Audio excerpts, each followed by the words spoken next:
This should be another urban environment, and holy, this thing is massive. So hello gamers, in my last video, I made a couple of errors where I didn't actually think about the implications of the ammo types on the MG42. And since then, there's also been an intervention nerf and a couple of changes to the oil filter and the muffler, as well as 2 new maps added to the game, as well as a couple other things. So today I'm going to be talking about that stuff. Make sure to like and subscribe if you're new, but yeah, let's get into it. So first off, we have the MG42. I didn't realize this before, but yeah, hollow point, since it does 42 damage base, allows it to do 50 damage to the body, which basically means that this can kill in less than 0.04 seconds to the body, which yes, now it is the fastest time to kill a gun body shot in the game, because it's going to be a 2-hit kill at 1620 RPM, which is just...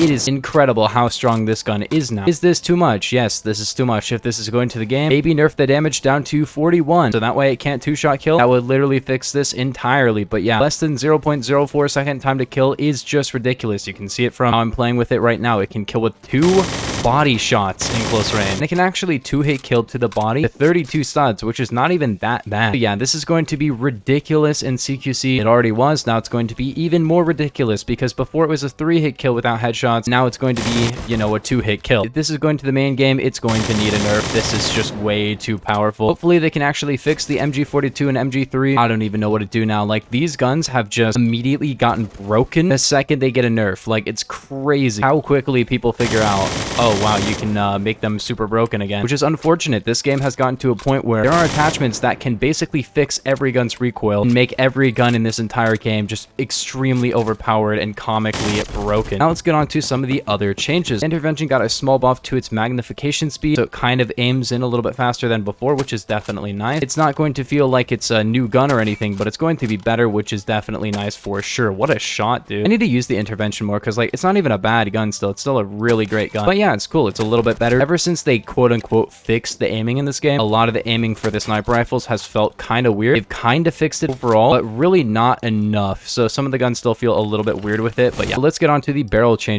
First off, X-ring, as I said previously, is a little bit better, kind of. Honestly, this is not going to be a massive change, and we'll have to figure it out when it hits main game. But the main thing here is muffler and oil filter. So first off, muffler. Muffler didn't get a massive change in terms of like how effective it is. It still reduces your RPM by 10%. However, now it will actually make your gun handle a little bit worse, which is definitely worse, but like not that much worse. Didn't make the attachment unusable or anything. Muffler has not been that great for a while. It's still pretty good because of the recoil effects, but most high-ranked players will tell you, yes, this is not really that worth using, and I don't really know why they had to do this. Maybe it gives you better recoil control, but they haven't fully released the patch notes for this. I don't know entirely, and I'll let you know in the description, or if somebody knows, please put it in the comments down below. But yeah, muffler's always been kind of a weird one, and it's definitely still pretty good. But then we have oil filter, and first off, oil filter is completely different. It'll still reduce your range and your velocity. However, it now no longer reduces your suppression by as much. It seems it only reduces it by 50% instead of 80%, but most importantly, it actually only reduces your RPM by 5%, and honestly might not be something that a lot of people will like. Also, it does make your handling a little bit worse as well, and it definitely has a bigger effect than the muffler does. It's kind of hard to tell because it's so quiet, but